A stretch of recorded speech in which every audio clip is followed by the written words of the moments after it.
Өздеріңіз көрдіңіздер, бүгінгі жиын жақсы өтті, халық жалпы қолдап отыр. Барлығыңызды алдағы 15 наурызда болатын референдумға келіп, дауыс беруге шақырамын. Өз таңдауларыңызды жасаңыздар.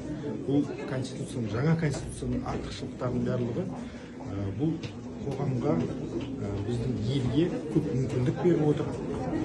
Бұл өйткені заман талабы сай отыр.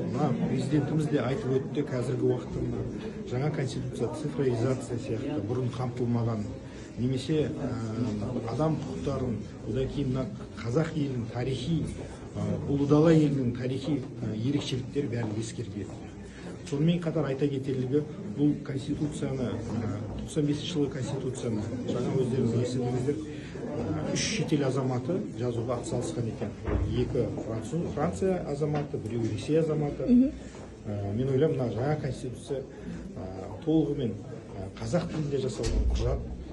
Біздің қазақ елінің азаматтары, қазақ елінің жанашырлары барлығы атсалысып, қайраткерлері осы жаңа конституцияның еліміздің барлық тұстарын, барлық қажеттіліктерін қамтитындай етіп жасап жатырмыз.